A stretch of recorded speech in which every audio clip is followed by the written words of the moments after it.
wasteful with nothing to live for. How do you help someone who's determined to die? A good friend of mine in high school killed himself.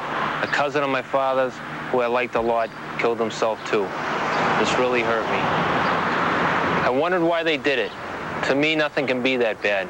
Procedure says when you find someone who threatens to kill themselves, you keep them talking. But there comes a time when the talking ends. To save a life, you also have to act. It was just after midnight. I was driving home. I had been working patrol, a 3 to midnight shift. It was a cool night, and I was excited and nervous. My wife and I were expecting our second child to be born any time now. The Notre Dame Bridge, or the Bridge Street Bridge, which is what everyone in town calls it, over Route 3. I had just driven onto it when I saw her. The first thing that struck me was, what's she doing here? People use the bridge to walk over, but no one hangs out there. Also, her sitting with her legs over the other side bothered me.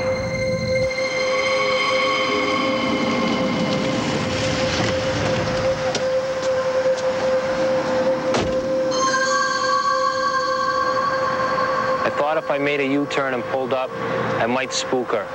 So I found a payphone and dialed 911. Manchester 911. This is Dick Tracy. There's a girl on the south side of Notre Dame Bridge. I think she's going to jump. All right, we'll send a couple of cruisers around. Well, tell them to hurry. I'm going to go see what I can do.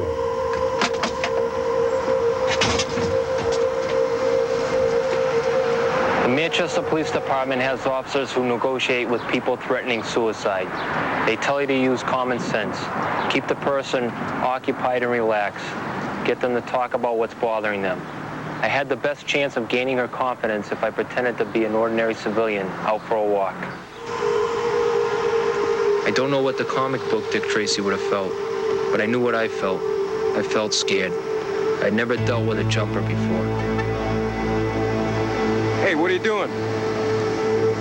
How you doing? You okay? Get away! Stay away! Come any closer, I'm gonna jump!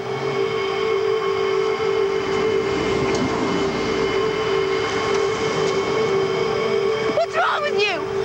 Did you hear me? Stop right there, I'm gonna jump! Did you hear me, you son of a bitch? Stop or I'm gonna jump! I'm sorry, okay? I'm not moving. I'm right here.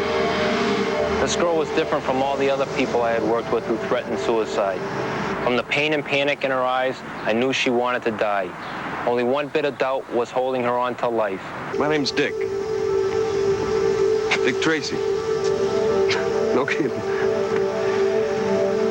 What's yours? I want it to end. What? I want living to end. You don't have to do this, you know. It's never worth it. I bet you got lots of people worried about you right now.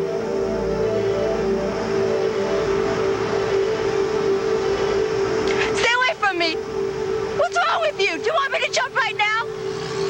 Just stay the hell away from me! All that kept her from going over were her fingertips, just barely holding onto the railing.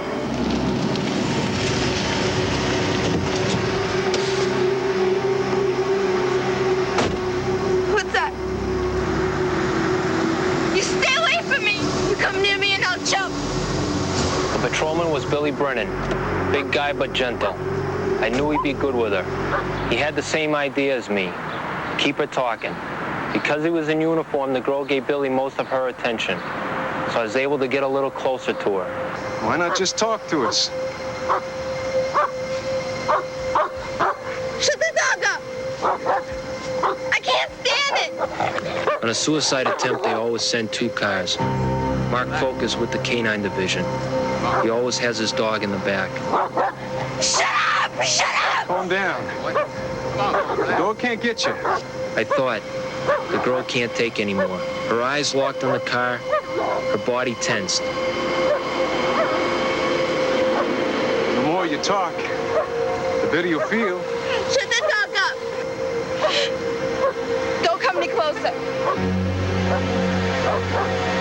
Listen to me. There are people who can help you. Tell him to stop. Tell the damn dog to be quiet. She turned to look at Brennan and the dog. I saw my chance. It was now or never.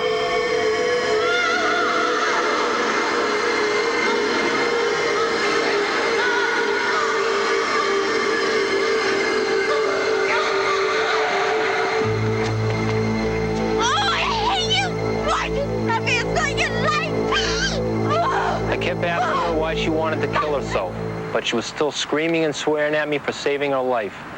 We put her in a car to take her to the station.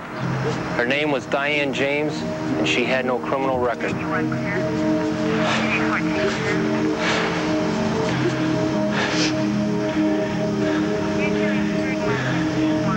You're so young. Why would you want to kill yourself? I told you. It hurts. Living hurts. That was all she could tell me. I looked into her eyes. I could see she still wanted to die.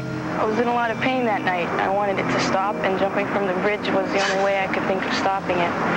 It surprised me that someone really gave a damn what happened to me. I didn't think that anyone cared. But it wasn't a question of now she's saved and she lived happily ever after. I resisted kindness for a couple more years.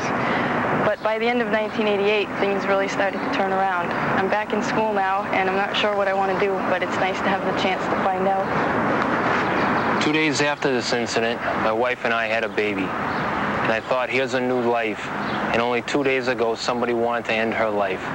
I know at first Diane was angry at me for intervening, but I had to help her.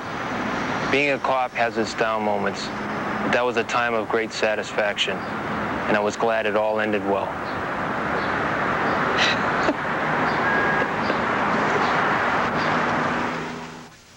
We'll be right back with tonight's top cops and the aftermaths of their stories. He wears it all. It's 188. Long on chocolate flavor. Elmer Lewis Robinson had an FBI rap sheet 3 pages long. He'd been in prison longer than Officer Higgins had been alive. Connie Higgins was the first woman officer to be awarded Louisville's Medal of Honor, as well as receiving an honorable mention by the International Police Officer of the Year Committee. She retired from the Louisville Police Department in 1988 and is studying to be an emergency room nurse. Diane James received treatment in a health facility connected to New Hampshire's Concord State Hospital. Today she is a sophomore at the University of New Hampshire and credits Dick Tracy not only with saving, but changing her life. This program brought her together with him so she could finally thank him personally. Patrolman Tracy is now a detective working in the juvenile division of the Manchester Police Department.